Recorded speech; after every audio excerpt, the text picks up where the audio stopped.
Welcome everybody. Today we have an interesting session on theoretical terms. I know that many of you are eager to know more about the answer key. Tonight at 10 p.m. I want to do answer key analysis also of morning shift.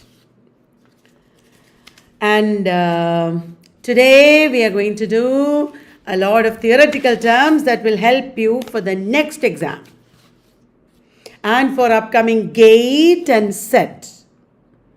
Are you ready, guys? Thank you for joining me today. Hello, Sneha. So, theory is full of terms and concepts. There are theoretical terms and concepts that are asked in our exams.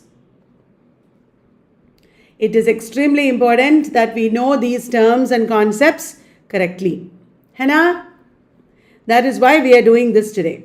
I'm just waiting for a few more people to join.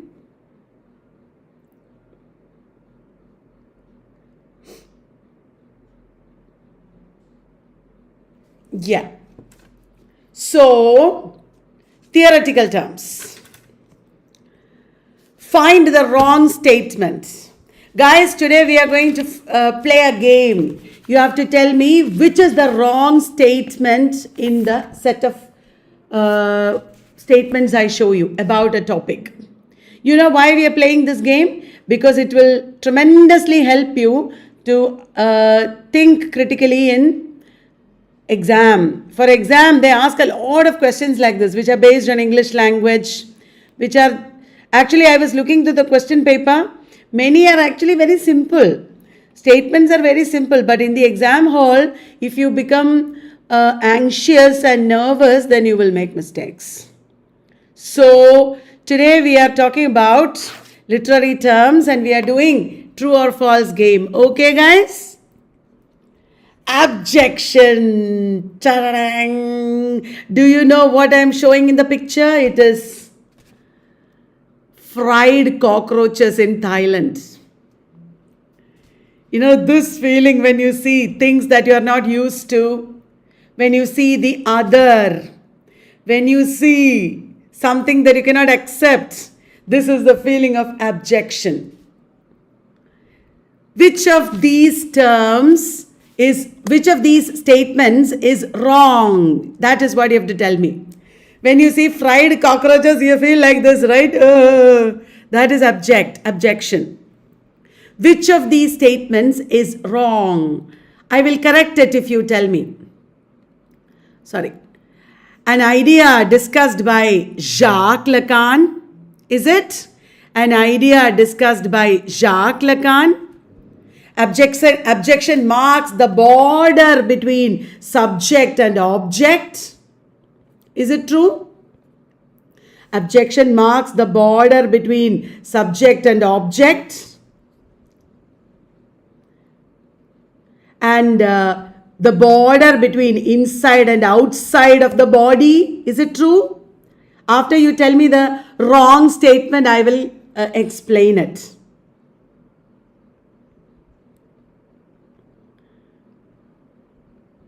Bolo, is it the feeling of repulsion or disgust for what is cast off, for what remains outside the norms? It disturbs identity, system and order. Tell me, which of these statements is wrong? Bolo?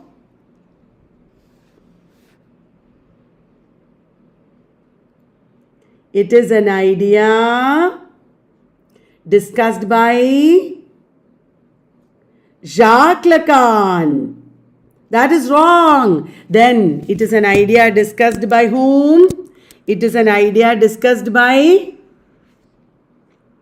Julia Kristeva. Will you remember? Correct, Suma. Abjection is an idea discussed by Julia Kristeva.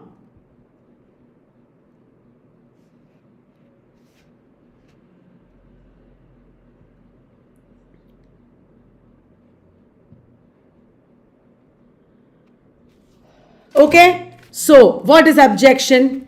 Abjection is an idea discussed by Julia Kristeva. It marks the border between subject and object, between the inside and outside. Then, it is when you look at corpses, when you look at human waste, when you look at things that we are discarding, you feel a repulsion or disgust. You feel it towards certain people also. You know, people who are outcast from the society. Sometimes we turn, certain people, certain communities, certain groups into the other and feel abjection towards them. Did you understand? A feeling of repulsion or disgust. Disturbing mainstream ideas of identity, system and order. This is abjection. Abjection, an idea discussed by Julia Kristeva, marking the border between subject and object. What is me? What is not me? That difference is discussed by Julia Kristeva. Yes, in Powers of Horror. What is inside and what is outside? What is my community? What is outside? That is a very dangerous thing. When you feel abject towards communities, we turn them into other. A feeling of repulsion or disgust for what is cast off, for what remains outside the norms. That is abjection. Clear, everybody? Abjection is that feeling of repulsion and disgust for what is not us. You feel, when you see hair in your food, you feel abject. When you see human waste or dead body, you feel abject. And abject is that repulsion or disgust that you feel for the other. Clear? So we are playing a game. You have to identify the wrong statements. Okay? You have to identify the wrong statements. I don't want to speculate on cutoff. It has nothing to do with, it is pure statistics, the cutoff, because of the percentile.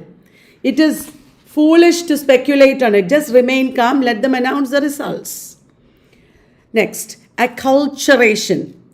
You are all so frustrated and you are not able to calmly wait because you are not learning properly. Actually, many questions in the exam were not difficult. Many were easy. Why didn't you answer them? Because you're not learning properly. Pay attention, learn everything from the beginning, and in the exam, you will not be feeling so frustrated like this. Without studying properly, if you study something here and there, only this will happen. Did you understand? So, from now on, prepare everything thoroughly, be calm in the exam hall, and then you will be able to understand that many questions are actually simple. Tonight at 10 p.m. when I discuss it, I will show you. Then, acculturation. What do you mean by that? A person imbibes the cultural practices of his surrounding settings when brought up in a specific society. Is it correct?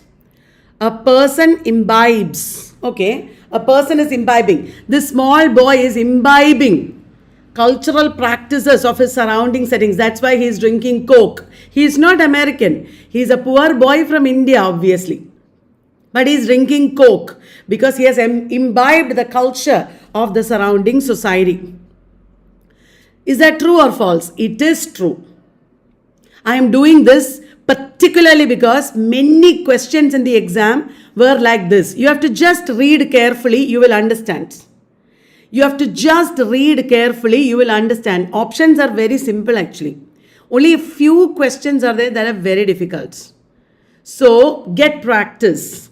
See, 35 people are attending this session. I am doing a very valuable thing actually. Anyway, this is correct, okay? A person imbibes the cultural practices of his surrounding society. That is correct. That is acculturation. In a society, everyone is acculturated. Is that true? In a society, every single person is acculturated. What do you mean by that? Every single person imbibes cultural practices of the society. Is that true? Yes, it is true. The key factors which facilitate the process of acculturation are social institutions like family. You get acculturated from your family. Is that true? Family teaches you culture, Henna? Correct. You get acculturated from religion. Is that true? Yes, religion teaches you culture. You get acculturated from educational institutions. Is that true? Yes, from educational institutions also you get culture.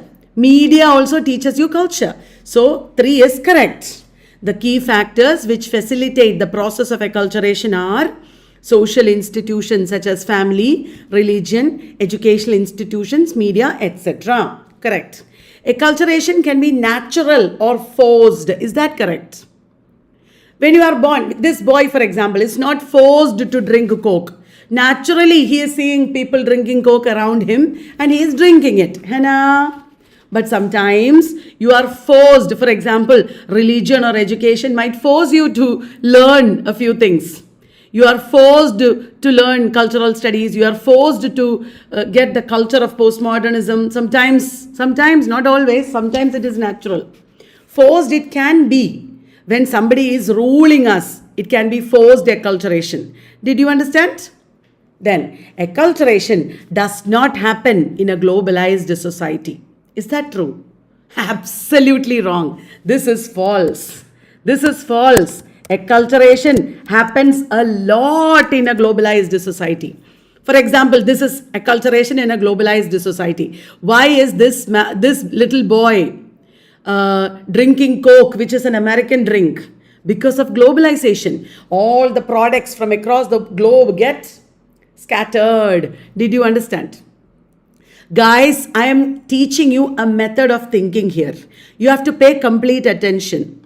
Okay, if you want to pass at least the next exam, pay attention, learn a few things that I'm telling you. I have so much experience teaching for NET, 25 years and more. So please understand there is something true in what I'm saying. Okay, it is, if you memorize all these things, suppose you memorize every point in this presentation, nothing will happen. That doesn't mean you will pass. But if you understand the way to think, if you understand how reasoning should be done in the exam, then you will easily pass. Do you understand what I'm saying? So listen very carefully, okay? Acculturation is learning things from the society, from your surroundings. It happens in globalization. It happens naturally or it can be forced. It happens because of family, religion, education, media. And in every society, every single person is acculturated. These are very simple things. If you understand these simple things, you will be able to answer many questions from theory and culture studies, etc. in NET. Okay? I will show you how in 10 p.m. session. Now, alienation. Alienation. Look at the picture first. Not sure if this is the end of the world or just Monday. Nobody likes Monday because Monday means going to work after a holiday. Tomorrow nobody likes because Monday is very troublesome for all of us. We don't like going to work. That is why. Did you understand? And what does that mean? We don't like to work. Why don't we like to work? We don't like to work because we are alienated from our work. We are not doing it for our sake. You are not doing it with an inner motivation. You are doing it for somebody else. This happens in capitalism. Did you understand, everyone? Alienation happens in a capitalistic society. Now let us read the statements. Please, alienation, there are many meanings. Alienation in philosophy is there. Alienation in diaspora is there. Okay? Now, alienation is the result of colonialism. Let us read the statements. You should tell me which is wrong. Capitalism makes the labor itself a product to be bought. When I am teaching, my teaching or labor becomes a product that can be bought. Did you understand? Laborer becomes another commodity. The laborer is deprived of the right of agency to act. And thus the laborer does not own products of his labor. The laborer is alienated from other laborers as well. Some of you are absolutely right. Yes, Navneet, alienation is also the property of absurdism, but that is in philosophy. Obviously, here we are talking about Marxist alienation. And alienation is the result of colonialism is false. Alienation, you can say, is the result of capitalism. Did you understand? Colonialism, particularly colonialism, can also result in alienation. Indians become alienated because of colonialism. It can be, but this is a categorical statement. Alienation is the result of colonialism. Like that, if you say, it is wrong. I hope you understand. The other statements are correct. Capitalism makes the labor itself a product to be bought. My labor becomes something you can buy. You know, my labor you buy and you pay money for it. It becomes a product. When I sell my labor, I become alienated from it. I don't enjoy it. I don't like to work just for money. You know, when I work just for money, I don't enjoy it. I don't have passion for it. I don't do it properly because it is capitalistic. The laborer becomes another commodity. The laborer who is working becomes a commodity. You can buy and sell the laborer. The laborer does not have the right to act. He does not own the products of his labor. He does not have agency. It becomes other people's. You buy and it becomes yours. You do whatever you want with it. Did you understand? The laborer is alienated from his work, from the products of his labor. He doesn't have agency. In other words, a laborer who makes a Rolls-Royce car can never get into the car. A laborer who makes a diamond necklace cannot wear it. He doesn't possess it. So socialism is the solution. And laborer is alienated from other laborers as well. The laborer is alienated from others also. You don't feel one with the other laborers. But in socialism, there is a solidarity with the other laborers. Did you understand, everybody? Navneet, you're asking me a very too simple question. Is it to pull my leg or what? Colonialism means colonization of one country by another. You know? Okay. Like India colonized, Britain colonized India. Okay. Next is ambivalence. A concept developed by Edward Said. Tell me which is wrong. Which is wrong? Which statement? A complex mix of attraction and repulsion that characterizes the relationship between colonizer and colonized. Is it correct? Ambivalence means a complex mix of attraction but repulsion. Attraction but repulsion. This is supposed to be Mahatma Gandhi, a representation of Mahatma Gandhi. Mahatma Gandhi wore Western clothes. He was attracted to English language, but he was also repulsed by it. He rejected English language and he rejected British clothes also. Remember? So, it is characterized by a relationship between colonizer and colonized. It involves attraction and repulsion. Ambivalence disrupts the clear-cut authority of colonial domination. Ambivalence is against, disrupts means is against the complete authority of colonial domination. Yes, everybody. It is not Edward Said. It is Homi K. Bhabha. Very good, very good. It is Homi K. Bhabha. Homi K. Correct. Ambivalence is against the full authority of colonial master. Colonial master's authority is weakened because of ambivalence. Because Mahatma Gandhi is wearing British clothes, the British people do not have full authority. They need Indians like Mahatma Gandhi to wear their clothes. The ambivalent subject is doing a mimicry by wearing Western clothes.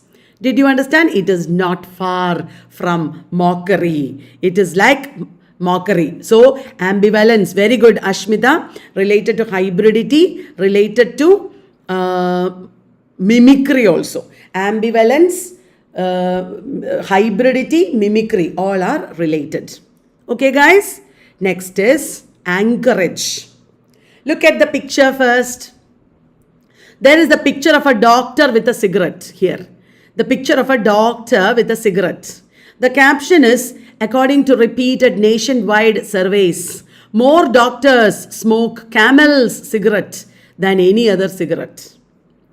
This picture is shown with this text. This text makes us think that it is okay to smoke Camel's cigarette because even doctors are smoking it.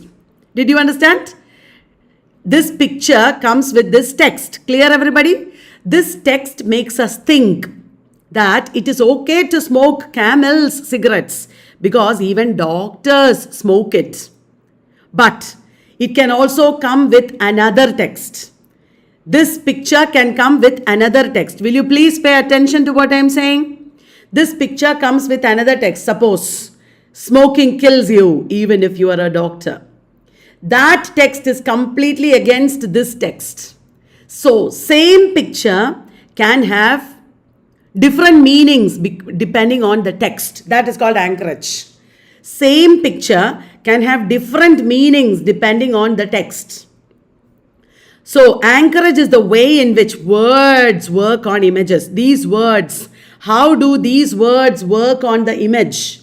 That is called anchorage. Anchorage provides the link between the image and its context. These words are putting this image in a particular context. Whereas these words at the bottom, they are putting this image in a different context altogether. Clear? Anchorage occurs when a text is used to focus on one of the meanings, or at least to direct the viewer through the maze of possible meanings in some way. Anchorage is used to fix the text on certain meanings. Every meaning we won't be able to get because this text is dominating our perception. Did you understand? This text is controlling us. This text has anchorage with this image. Is that clear? It is controlling our perception. Anchorage is the way the audience is manipulated to think in certain ways.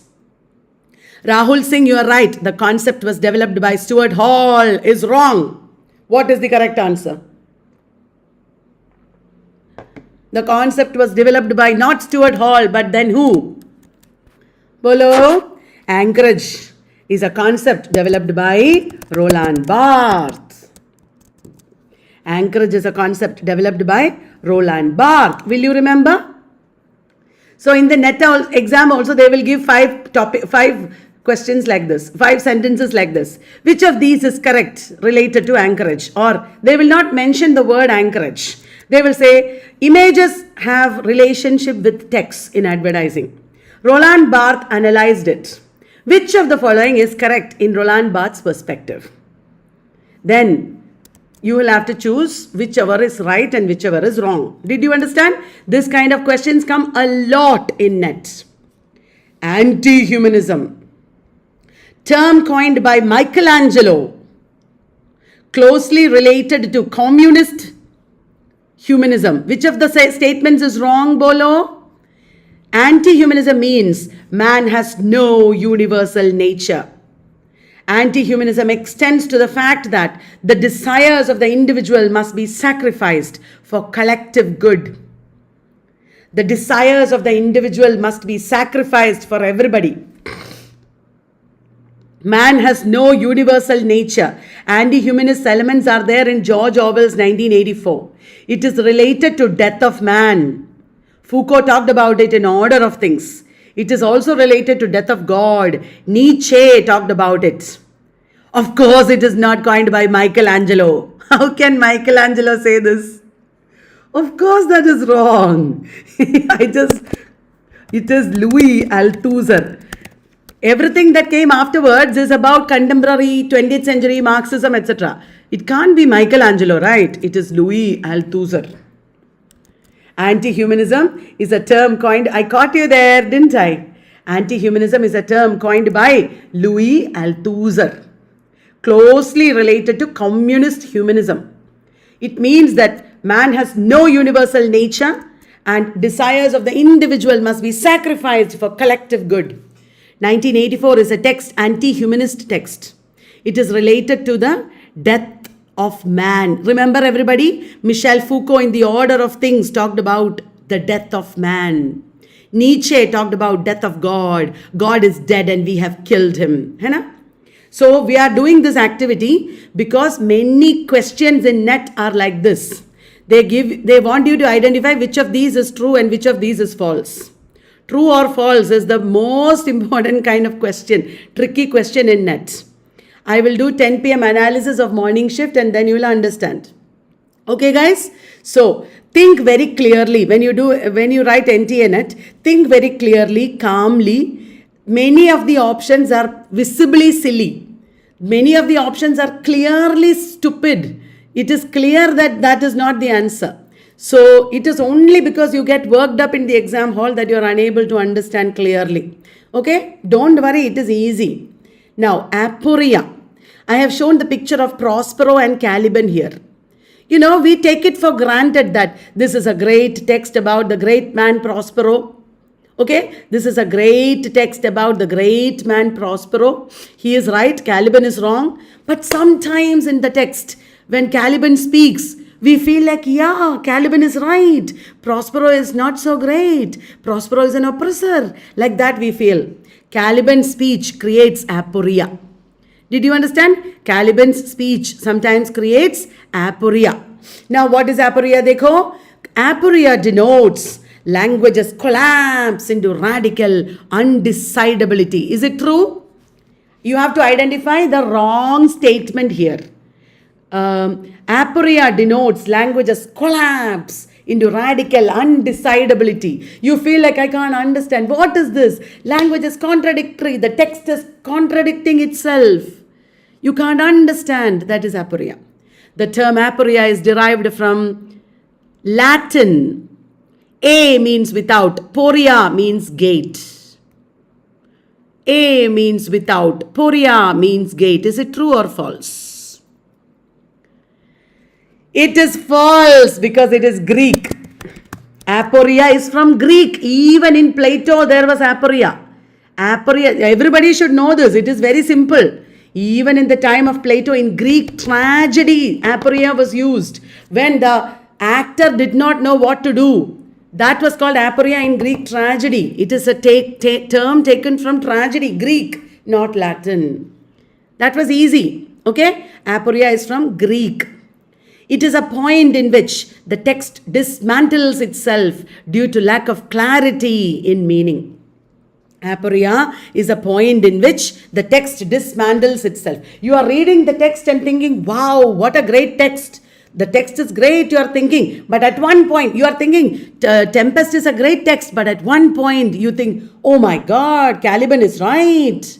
Caliban is justified. Prospero is not so great. That is aporia. Clear? The text dismantles itself, deconstructs itself, undermines its own rhetorical foundations. Did you understand, guys? This is how you should study in net and write in net. It is not that difficult. You just need practice thinking clearly without stress. And you should have tremendous general knowledge. You should study things properly. If you know things properly only. For example, which of the following is the correct explanation of Terry Eagleton's philosophy? It is a silly question actually. It is very clear what it is. But if you don't know Terry Eagleton, you won't be able to know the answer. It is a silly question for people who know Terry Eagleton at least a little bit. Did you understand? Okay, I will explain at 10 p.m. Key writing. Before you write, you think like this. Something happens in your mind. Henna? Some kind of writing comes in your mind. Henna? Look at this. Archy writing was introduced by Jacques Derrida in his work Speech and Writing. Archy writing is a term he used to reorient the relationship between speech and writing. Is it correct, guys? Is it correct?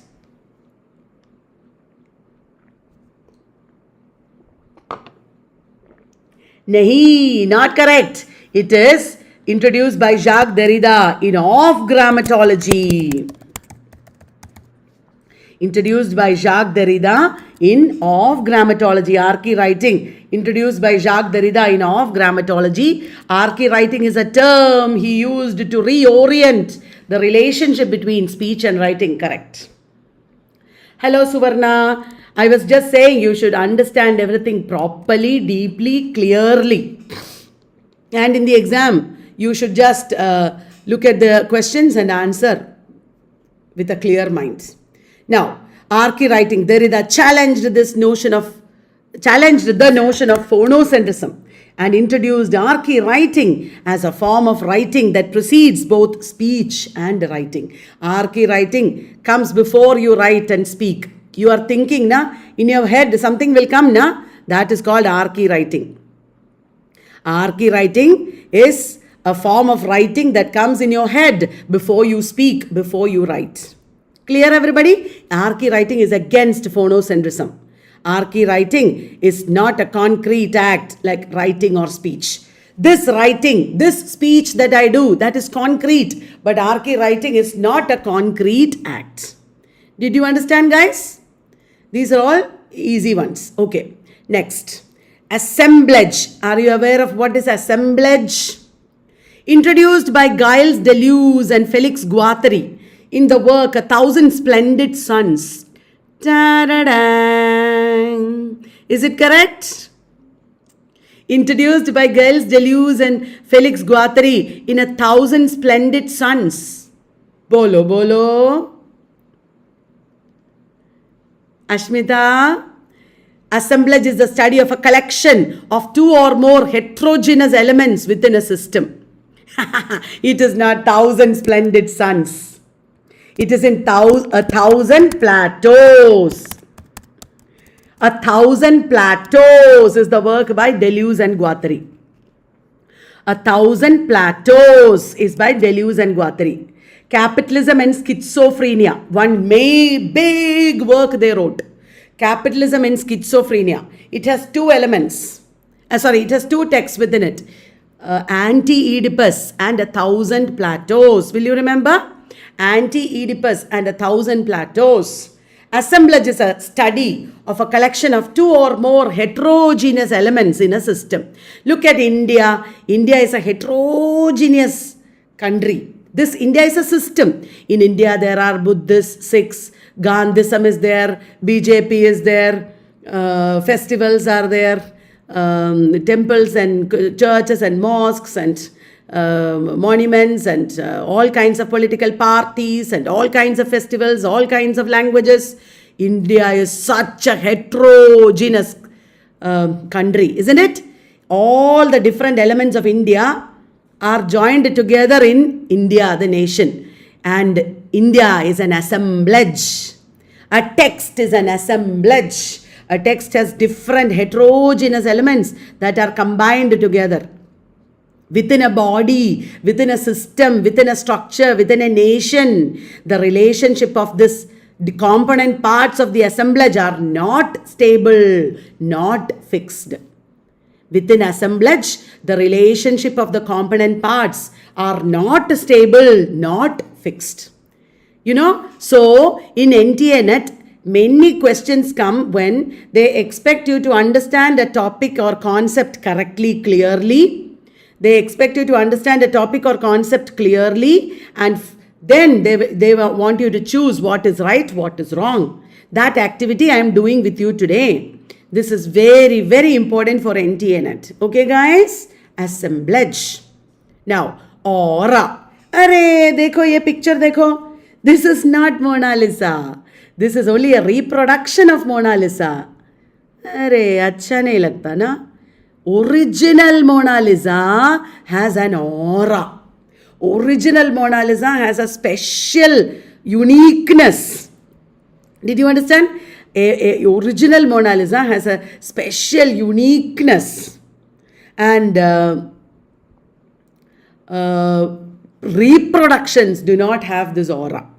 Aura is a term used by the feminist cultural critic. Is it correct, guys?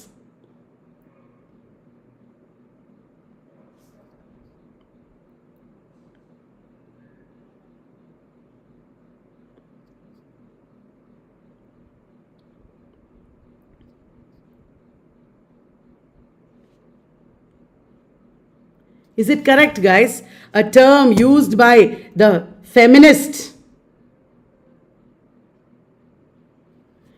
a term used by feminist cultural critic Walter Benjamin in his essay, The Work of Art in the Age of Mechanical Reproduction. अरे वो तो feminist नहीं है, Marxist है ना.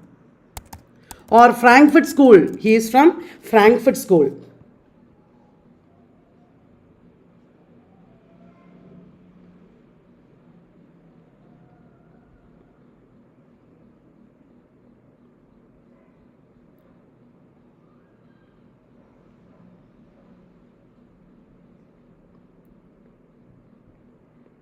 Got it, guys? Aura. Then, what is aura? Dekho, denotes the unique existence of a work of art in time and space. A work of art, an original work of art. An original work of art has a unique existence in time and space. It denotes art's authenticity, authority, and embedding in history. An original work of art is authentic.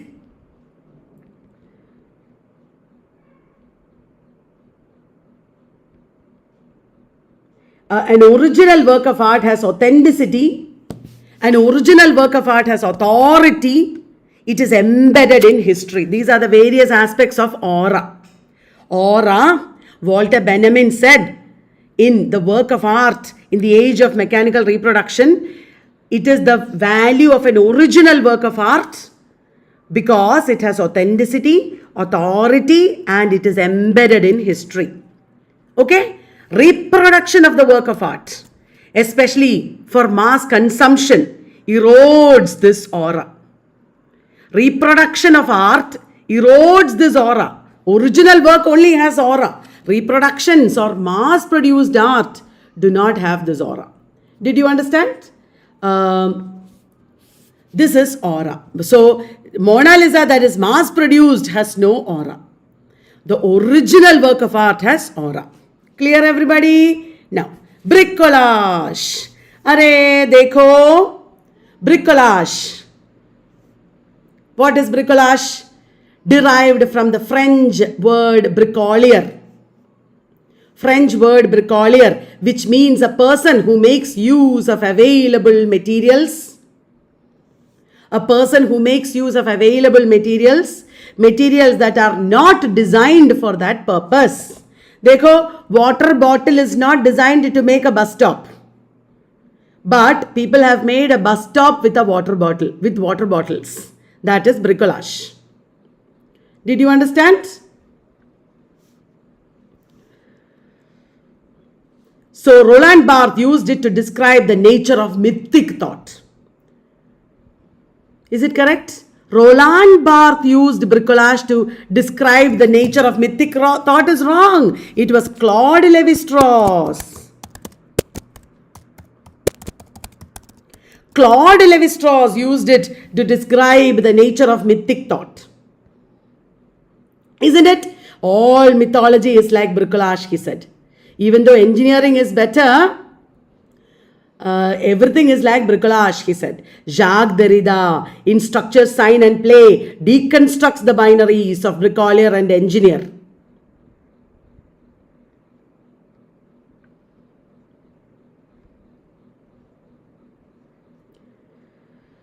Derrida asserted that the engineer is also a bricolier. Jacques Derrida, in Structure, Sign and Play, deconstructs the binaries. He says, there is no engineer. Everything is bricolage. Every discourse is bricolage. That is what Derrida says. Jacques Derrida says that everything is bricolage. Did you understand?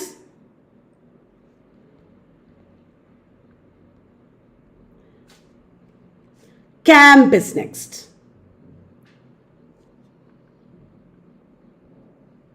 Camp denotes a new non-literary culture of music, dance, films, architecture, whose creativity needed to be recognized in a new critical vocabulary.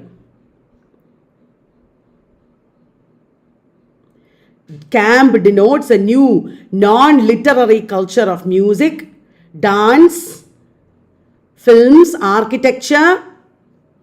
Camp upholds the seriousness of high culture and the intensity of avant-garde art. Camp upholds the seriousness of high culture and the intensity of avant-garde art. Is it correct or wrong? It is absolutely wrong. It is upholds nahi. Camp is against the seriousness of high culture. Okay? Camp means exaggerated style. Exaggerated style. Did you understand? It is chiefly associated with exaggerated gay style, with parody and self-dramatization. Popularized by Susan Sontag in Notes on Camp. It is popularized by Susan Sontag in Notes on Camp, correct hai. Did you understand? Then, Chora. I have given one example here. Your love, by the way guys, this was from Met Gala. This is from Met Gala, okay?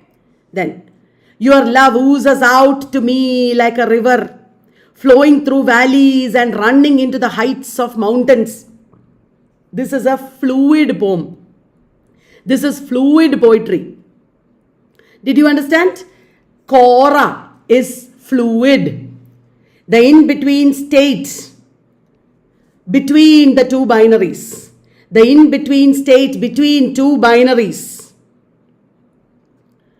Concept derived from Aristotle. Chora is a concept derived from Aristotle. Is it correct or wrong? No, it is wrong. Concept is derived from Plato. Chora is originally from Plato. Then discussed by Julia Kristeva and Derrida. Both of them discussed it. Julia Kristeva and Derrida discussed camp.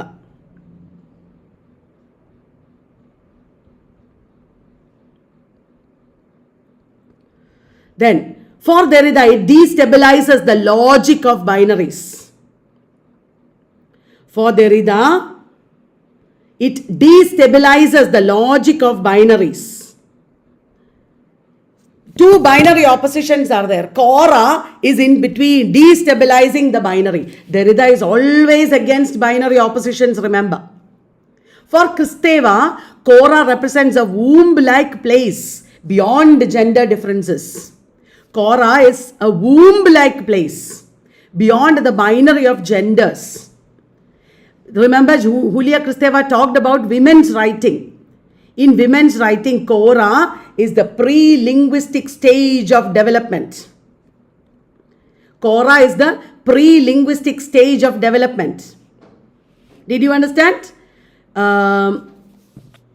When a human being is in the pre-linguistic stage, we have a chaotic mix of perceptions, feelings, needs. So, Chora is a very important term in post-structuralism and feminism. Did you understand, guys?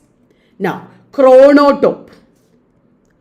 Chronotope. Word introduced by the Russian literary scholar Mikhail Bakhtin in the essay Forms of Time and of the Chronotope in the novel. Is it correct? Yes, it is correct. This is correct. First point is correct. Derived from two Greek words. Chrono means time and topo means top. Is it correct?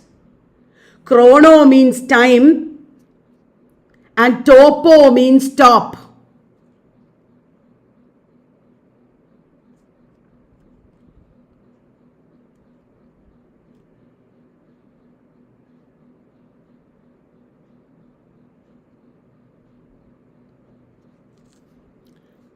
Top nahi, space.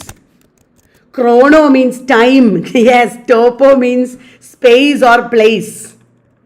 You can say place. Sorry.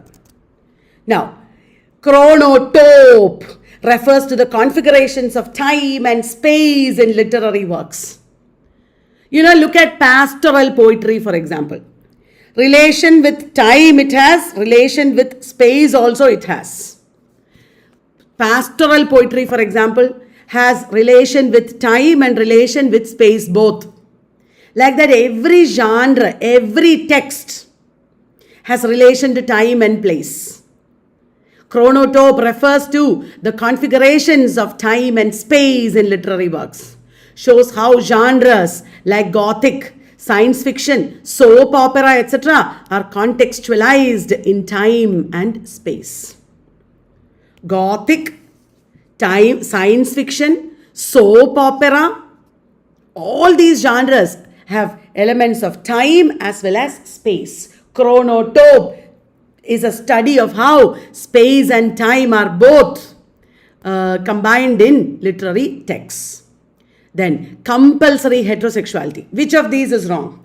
A term popularized by Sylvia Plath in her essay Compulsory Heterosexuality and Lesbian Existence. Bolo?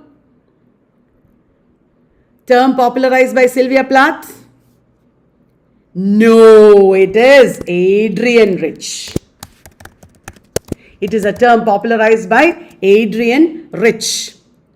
Compulsory heterosexuality is a pervasive ideology that makes women accept heterosexuality as natural and lesbianism as unnatural. Soap opera is like TV serial. So many basic things, when you have doubts, you should Google it, okay? Right. So women and men are made to accept heterosexuality as natural, lesbianism as unnatural. That is the ideology called compulsory heterosexuality. Every feminist literature plays a part in reinforcing the strict ideas of heterosexuality. Even feminist literature, sorry, not every, even feminist literature reinforces heterosexuality. Okay, next. Convergence.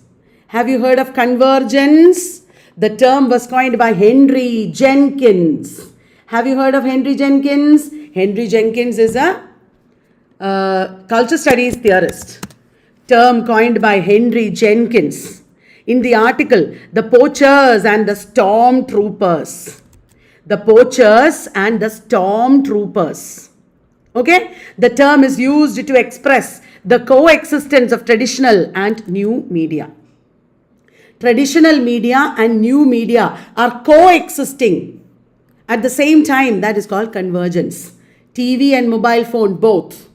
This convergence of old and new media, coming together of old and new media, draws attention to how the audience relate themselves to the media content and the evolution of new viewing habits. How the media, the audience is relating themselves to old media and new media together. That is called convergence. Convergence exists only in cities. Which of these is wrong? Which of these statements is wrong, Bolo? Correct. This is absolutely wrong. D, convergence exists in cities is wrong. Let me delete it. Okay? That is wrong. Okay, next. Ready for next? Defamiliarization.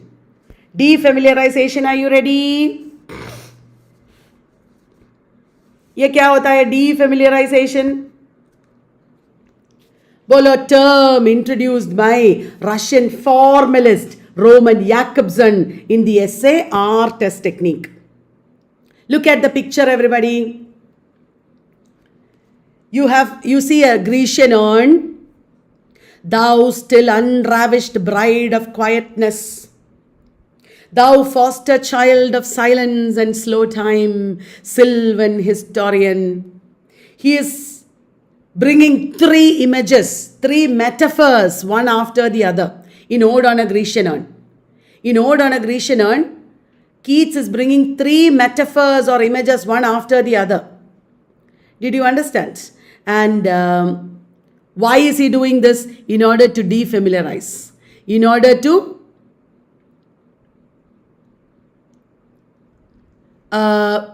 give us a new perception of the Grecian urn. You know, we are given a new perception of the Grecian urn because of this three metaphors at the beginning. A term introduced by Russian formalist Roman Jakobson in his essay Art as Technique. Is it correct? Is it correct? That is right. It was Viktor Shklovsky, not Roman Jakobson. You have said it. Viktor Shklovsky, in his essay Art as Technique, talked about defamiliarization. The technique of art is to make the familiar unfamiliar. What is defamiliarization? The technique of art by which the familiar is made unfamiliar. That is called defamiliarization. Did you understand? Grecian urn or an urn like this is a familiar thing. Grecian urn is a familiar thing. But it is made unfamiliar by these metaphors. Clear, everyone? It is achieved by using a highly self-conscious language. A kind of language that invites the reader's attention to itself. Defamiliarization is achieved by using a highly self-conscious language. Defamiliarization is a highly self-conscious language, a kind of language that invites readers' attention to itself. Readers' attention is invited and language becomes self-conscious. Our habitual perceptions are shaken. Did you understand? Art and literature remove the habitualized perception of an object. Viktor Shklovsky said that we are so habitualized by our perceptions of the things around us. You know, I saw a falcon this morning. If I say that, you don't pay attention. You don't understand. Okay, she saw something this morning. But when G.M. Hopkins says, I caught this morning's minion, kingdom of daylight's dolphin, then you pay attention. Wow, great poetry it becomes. Why? Because of defamiliarization. I saw a falcon this morning. That sentence is changed by Hopkins into great poetry by defamiliarization. Instead of saw, he is putting the word caught. He is changing the word order. I saw a falcon this morning becomes I caught this morning's minion. Instead of falcon, he is saying morning's minion metaphor. Are you able to understand? So, by changing everything, by completely mixing up whatever is there, it becomes defamiliarized. Viktor Shklovsky in his essay Art as Technique advocates how art should make the familiar unfamiliar. It is achieved by using a highly conscious language, a kind of language that invites the reader's attention to itself. Art and literature should remove the habitualized perception of an object. Art and literature should remove the habitualized perception of an object and enable the reader or viewer to see it in a new light. Our perceptions are habitualized. It is familiarized. We have to defamiliarize it so that we see it in a new light. Bertolt Brecht uses defamiliarization in epic theatre. Bertolt Brecht uses defamiliarization in epic theatre. Did you understand, everybody? Epic theatre uses placards, defamiliarization techniques. Breaking up of chronology is a defamiliarization technique. Metafiction uses defamiliarization. Are you able to understand? Metafiction is changing our habitual perception so that we can get a new perception or a new understanding. Did you understand, everyone? Now, dialectics. Next is dialectics. A term derived from Georg Wilhelm Friedrich Hegel. Is it correct, everybody? The Hegelian dialectic is defined at its simplest as thesis, antithesis, synthesis. Hegelian dialectic is thesis, antithesis, synthesis. History moves in a dialectical way. History moves in a dialectical way. At first there was feudalism, then came capitalism, and then out of that came communism. Because of the problems of capitalism came communism. First there is capitalism, then communism comes. Then out of that is created a classless society. So dialectics means what? Thesis, antithesis, synthesis. That is the simplest way of defining it. Thesis refers to a movement in history. It is followed by an antithesis, which is its opposite movement. In the third stage, both thesis and antithesis joins together to form a synthesis. Thesis and antithesis join together to form a synthesis. Okay? Freud posited a dialectical movement in history, which is wrong. Of course, it is not Freud, but Karl Marx. Karl Marx talked about a dialectical movement in history. What is the picture I have shown here? The picture of working class movements. Working class movement. This is dialectical process of history. Working class movements are against capitalism. Capitalism is countered by working class movements, leading to a classless society. This is what Marx envisaged. Marx was not right. He was wrong. Because it did not become a classless society at all. It became a very complicated society instead. It did not become a classless society.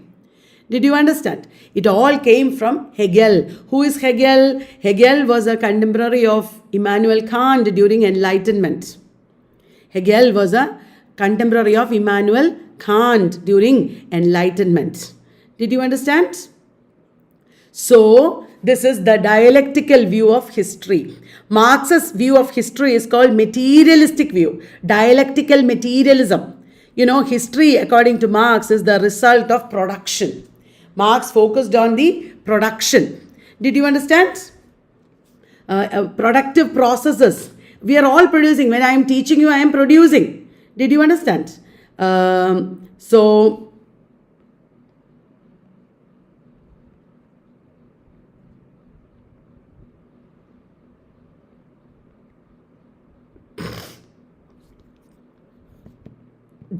Marx talked about a materialistic conception of history.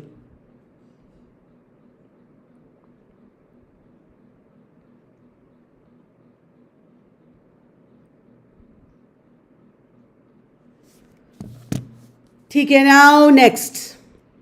Dissemination. Dissemination.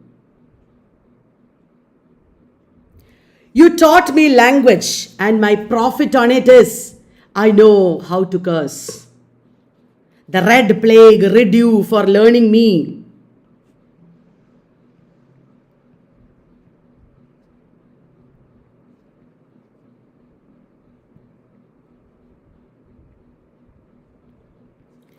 The red plague rid you for learning me your language, says Caliban. Remember?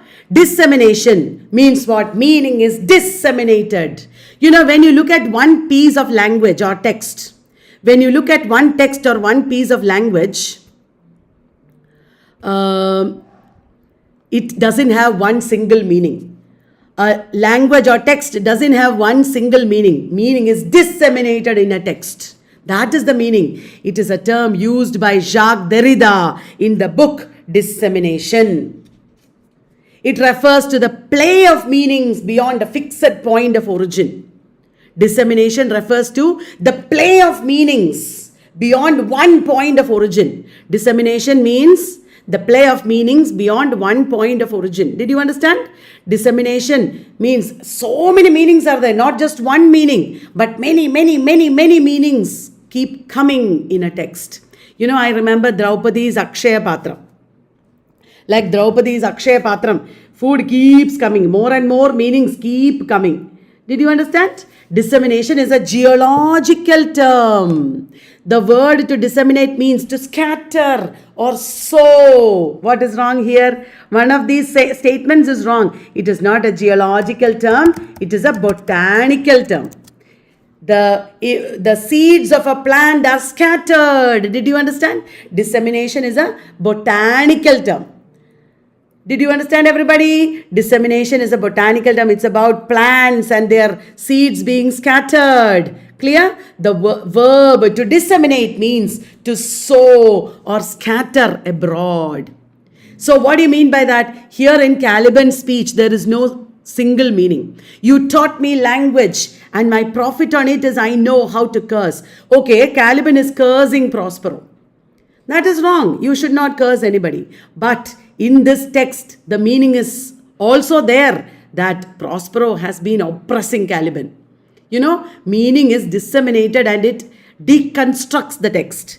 Dissemination of meaning deconstructs the text. Dissemination by Homi Baba is different. It is different from this. That is not the same. It should be written like this, with a capital N. With a capital N only it is Homi Baba. Otherwise it is Derrida's major term. The Homi Baba's is a small term. It is not as famous as Derrida's. Derrida's term dissemination is the basis of deconstruction. Derrida's term dissemination is the very crux of deconstruction. If meaning is not disseminated or scattered, if meaning is not multiple, you can't have deconstruction. It is related to polysemy. Suggests, I can just put it here, it suggests multiplicity of meanings or polysemy. Did you understand? Right. So, Dissemination is also a book by Derrida. Remember that. It is a botanical term. It's about scattering of meaning, play of meaning beyond a fixed point of origin. Did you understand, everybody? Polysemy or multiplicity of meanings it is called. Then, episteme. What is episteme? Episteme is a term introduced by Jürgen Habermas in his book The Order of Things. Is it correct, guys? Episteme is a term introduced by Jürgen Habermas in The Order of Things. Is it correct? Tell me. Is it Jürgen Habermas in The Order of Things? Exactly, it is Michel Foucault. Obviously, Michel Foucault in Order of Things talked about episteme. What do you mean by episteme? Episteme refers to the implicit rules that define legitimate forms of knowledge in a historical era. In a historical era, in every period of history, there are forms of knowledge that are legitimate. Legitimate means accepted. If you have certain kinds of knowledge only, it will be accepted. If you have other kinds of knowledge, you won't be accepted. That is why we have NTA Net. That is why we have interviews. You know, they are checking, the academy, the professors, etc. are checking whether you have legitimate forms of knowledge. And what decides what is legitimate? What decides what are legitimate forms of knowledge? It is the episteme.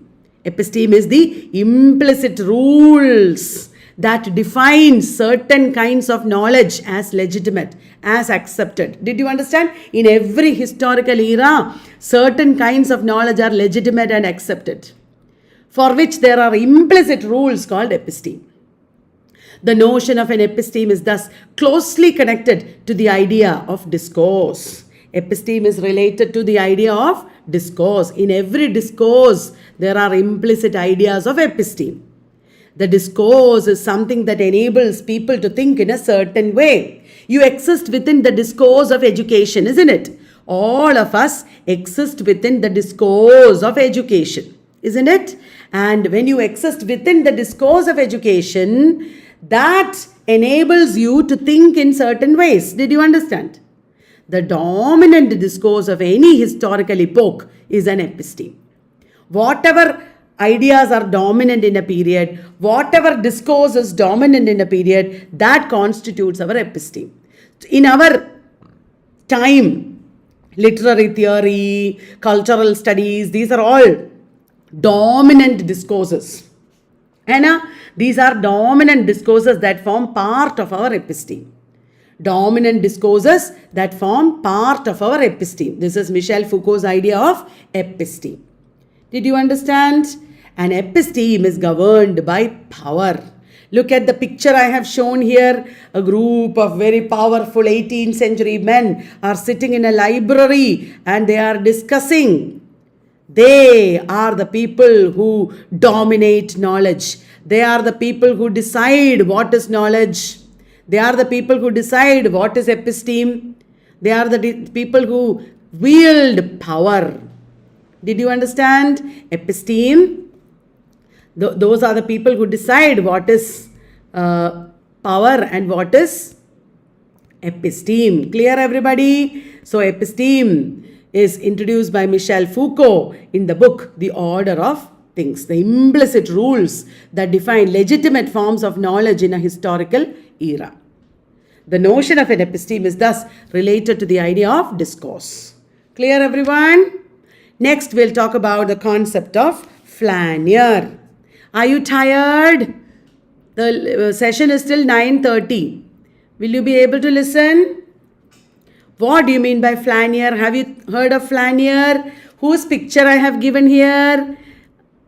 Flaneur means wanderer in the city. Epistemology means the study of knowledge. Epistemology is the study of knowledge, the science of knowledge. Episteme is what defines knowledge, isn't it? Yes.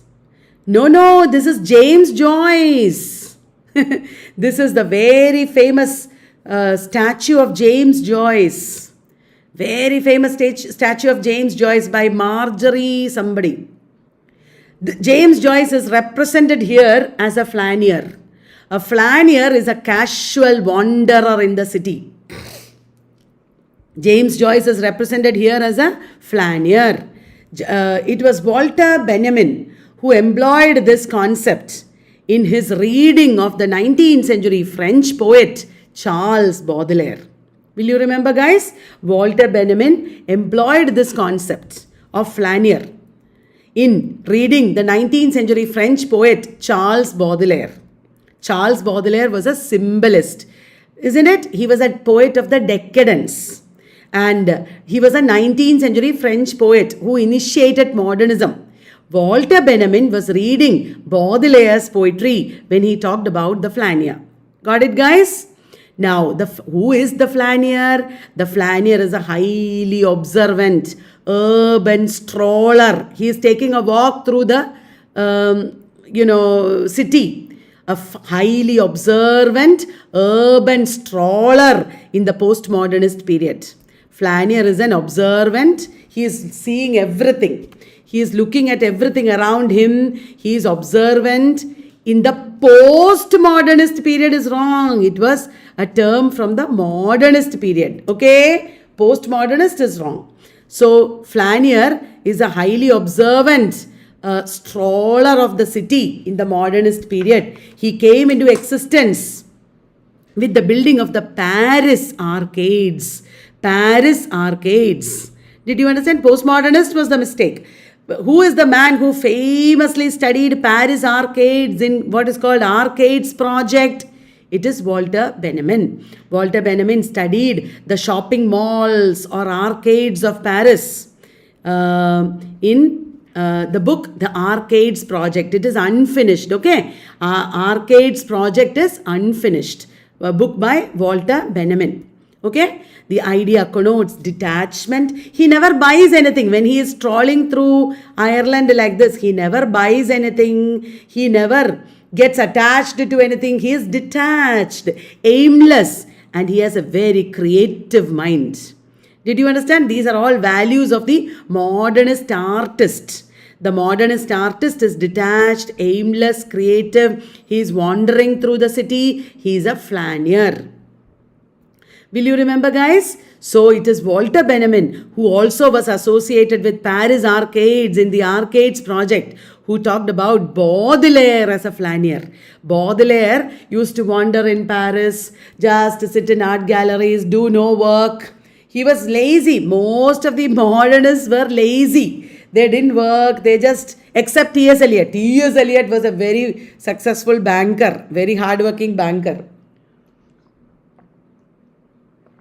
It is a bit like window shopping, but it is not window shopping at all.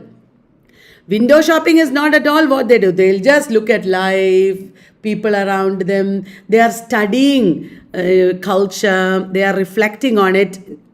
Right? But it is like window shopping today. Yes, correct.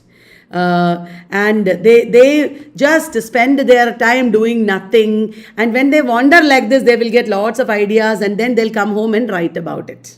This is how the modernist poets were. Did you understand? Poets and writers. Okay? Flaneur, very important concept. Will you remember?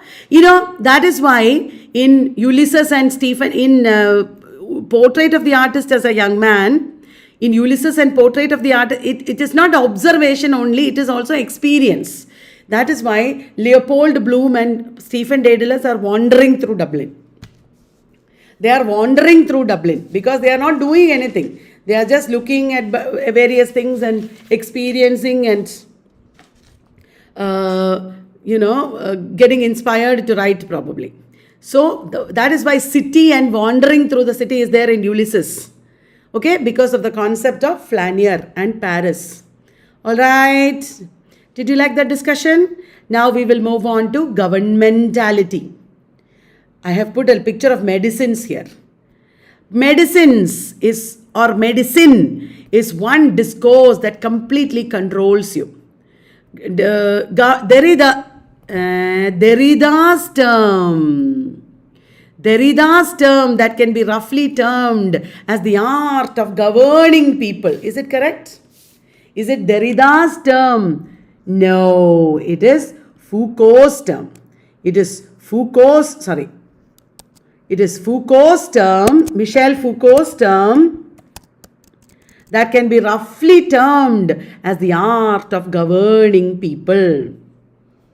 Foucault talks about how many discourses around us control us, govern us. Today, corona, pandemic and medicine, very good examples. We become so much succumbed to the discourse of medicine. Medicine controls us. If we get a slight fever, only thing we need to do is lie down and rest and let it pass. We don't even have to take big medicines.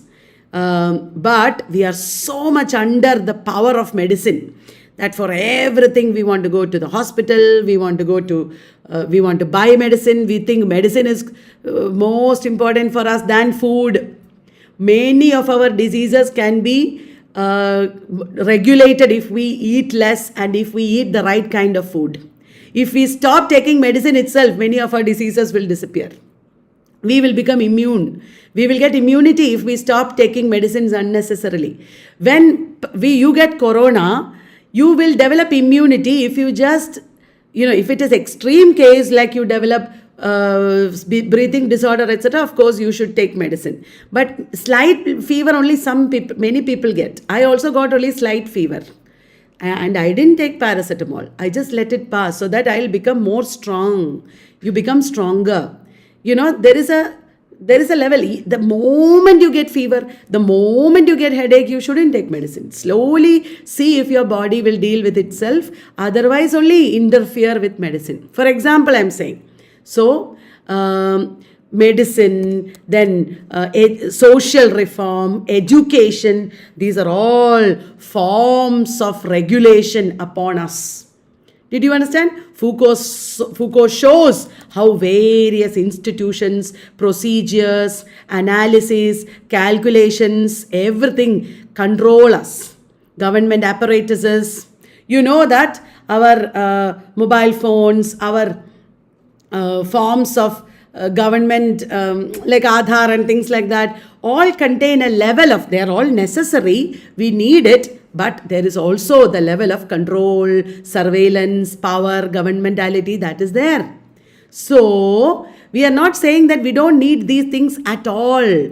We are saying that we should be aware where it starts ruling over us. We should not let it rule over us. Did you understand?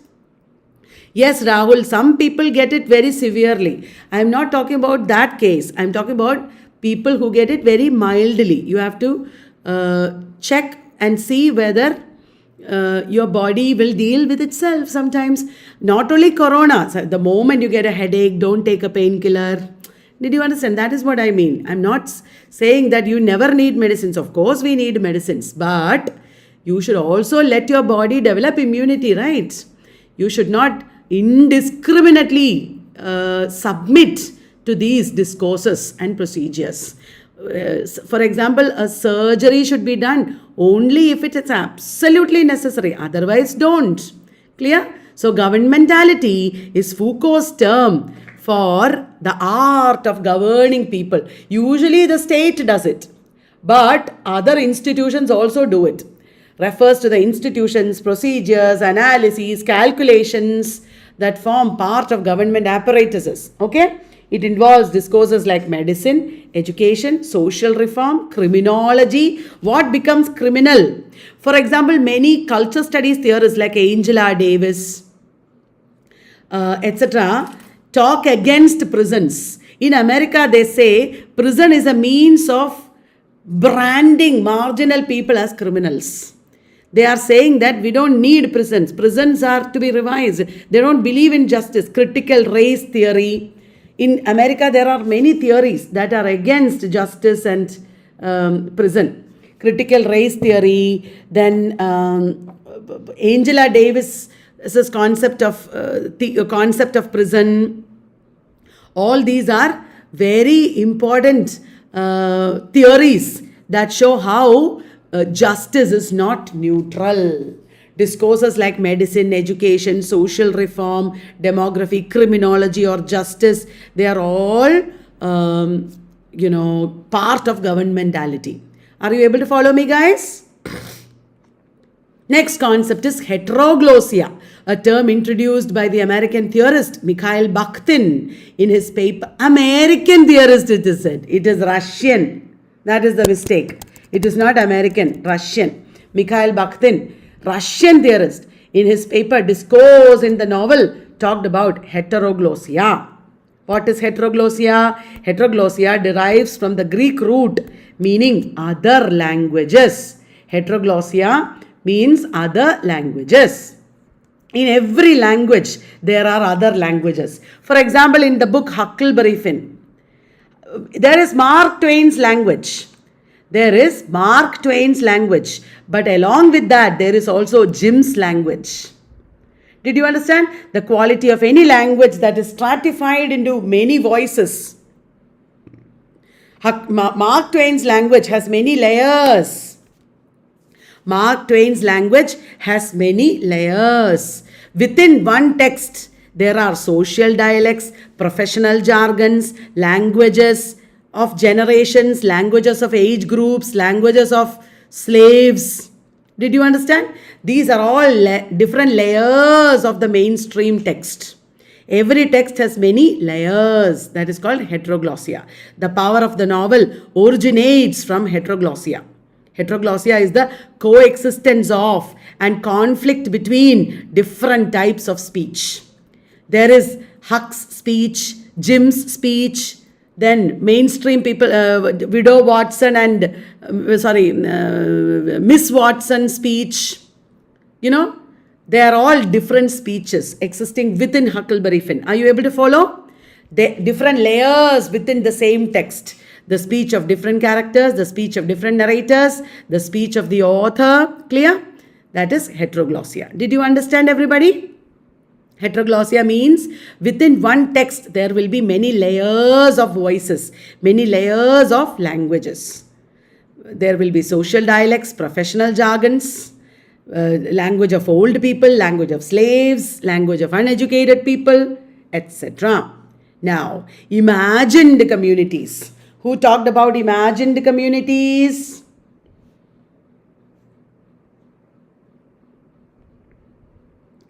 It is, of course, Benedict Anderson. The concept of imagined communities was introduced by Benedict Anderson, where in Imagined Communities, Reflections on the Origin and Spread of Nationalism. Here he famously said, nations are imagined communities. He famously said, nations are imagined communities. Did you understand? Imagined communities means essentialist view of nations and national identities. Imagined communities are, that is wrong. It is not essentialist, it is anti-essentialist. It is not essentialist, anti-essentialist view of nations and national identities. Nation means only this. National identity means only this. That is essentialist. This is anti-essentialist. For example, diaspora. This is a dandelion. Dandelion flower. And diaspora is represented by dandelion flower. Nation is a dispersed community. Imagined community. You can't strictly define nation as this or that. Clear, everybody? Now, imagined communities is an anti-essentialist view of nations and national identities. Nation states are imagined communities which are built through shared rituals and practices. Nation states are imagined communities. What do you mean by that? Nation states do not have the same identity always. India is this, like that you can't say. In every individual in India imagines India in a different way. India is born from our shared rituals and practices. India belongs to all of us and our imaginations. Clear? It refers to the imaginary bonding between the people of a nation in the age of advanced communication technologies. The bonding between the people of a nation in the age of advanced communication technologies. Because of advanced communication technologies, we have imagined communities. Okay, guys? Now, one more interpolation. The term introduced by Louis Althusser. Is that correct, guys? Term introduced by Louis Althusser in his essay, Ideology and Ideological State Apparatuses. Not like that, Rahul. Not chat rooms on the net. That is virtual community, not imagined. Imagined community is a that I am a Hindu. My Hindu community is imagined. Because every Hindu has a different meaning of the word, a different interpretation of the word. Did you understand? That I am Indian is imagined. That I am middle class is imagined. My identity is imagined. That is what. Interpolation, the term introduced by Louis Althusser in Ideology and Ideological State Apparatuses. Interpolation is the process by which a human subject is hailed or addressed. Interpolation is the process by which a human subject is addressed or hailed. Hey you, are you listening? If I say that, you are interpolated. Did you understand? And when you are interpolated, you are positioned within an ideology. Interpolation is when ideology addresses you or hails you, positions you within an ideology. Certain ideologies cannot interpolate us, only some do. Arey, that is wrong. This is absolutely wrong. All ideologies can interpolate us. All ideologies can interpolate us. Did you understand? Certain ideologies only can interpolate us is wrong. All ideologies can interpolate us. Will you remember? That is interpolation. Okay? Then, intertextuality. I have put a very intertextual picture of T.S. Eliot here. Because Wasteland is the excellent example of intertextuality. Hannah? Because we are all becoming, how do you realize that you are part of India, Rahul? Because of TV, because of technology. Otherwise, how do you experience anything common with the people in the other parts of India? I am explaining the pictures. I explained all the pictures actually. It is only because of technology that you experience India, that you experience Hinduism. Hannah? Intertextuality is, I have put a very intertextual or a postmodern picture of T.S. Eliot here to show that every text is like this. It is a fluid of many, many connections. It is a relationship of many it is a relationship of many different texts coming together. Intertextuality was introduced by Julia Kristeva in her analysis of Bakhtin's concepts of dialogism and carnival. Is it correct, guys? She was studying Bakhtin in the context of Saussure's concept of language. Julia Kristeva was studying Bakhtin in the context of Saussure's concept of language. Correct hai. Individual texts are inescapably related to other texts and their meanings. In individual texts are inevitably related to other texts. Did you understand? That is the meaning of intertextuality. Meanings of texts are provisional and plural. Meanings of texts are provisional and plural. Texts do not have complete meanings. Texts do not have fixed meanings. Did you understand? Individual texts are inescapably related to other texts. Similar to Lacan's argument is wrong of death of the author. It is Barthes' argument. Similar to Roland Barthes' argument in Death of the Author, where he argues that a text has no single meaning that stems from a unified agent, but a text is made up of a set of already existing cultural quotations. A text has no single meaning that comes from one unified agency. At every text, like you see this picture, it is an intertext. It's full of different elements. It is not one simple text. Wasteland is also like that. In Wasteland, there are elements of Dante, of Shakespeare, of Philip Sidney, of Baudelaire. So many other texts and authors come into the Wasteland, isn't it? So Barthes said that a text is always a matrix of different quotations. A text is a tissue of textualities. A text has plural meanings. Did you understand, everybody? Clear intertextuality?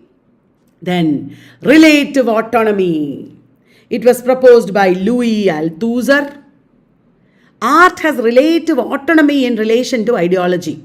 Why have I put this picture? This is Satan waking up his companions in hell. This is William Blake's illustration of Paradise Lost. William Blake's illustration. In this illustration, Satan is shown as a leader. William Blake and Milton both showed Satan as the real hero of Paradise Lost. That is because William Blake and Milton both have relative autonomy. In relation to religious ideology, they have relative autonomy. They are not completely succumbing to the ideology. They are not completely subjecting to the ideology. Art has relative autonomy in relation to ideology. Did you understand? Said Louis Althusser. Art is autonomous. William Blake has the freedom or the autonomy to say whatever he wants, even though he is religious. Even though religion says Satan is bad, Satan is evil, William Blake has the right to say, or Milton has the right to say that Satan is the real hero, because art has relative autonomy. Clear? Althusser retains a distinction between authentic art, which has relative autonomy and function. He talks about authentic art. Only authentic art has relative autonomy, like aura. Aura also only authentic art has. Mediocre works, average works, mass-produced art do not have autonomy. Mass-produced art does not have autonomy. Did you understand? Authentic great art only has relative autonomy. Of course, D is wrong. Literature does not have relative autonomy is wrong. Literature also has relative autonomy. Did you understand? So, in this picture, you can see that William Blake has exercised his relative autonomy. John Milton exercised his relative autonomy in Paradise Lost. Did you understand? Milton and Blake exercised relative autonomy. Authentic art has aura and relative autonomy, but mass-produced art doesn't have it. Okay, guys. So we have come to the end of this session. I will meet you if possible if it is possible for you at 10 o'clock, because I will be discussing paper 1, morning shift of NTA NET exam, and I will be showing. I didn't find any wrong answers as such. I will show you how to understand and write the correct answer. Did you understand? Okay, see you. Bye-bye. Did you like the session, guys? Please like the video. Did you like the session? Thank you very much. Book 11, that is where, not Taj Mahal, Lahore and Agra are mentioned as future achievements of mankind. Lahore and Agra are mentioned as future achievements of mankind. Please like the video before you go. Thank you.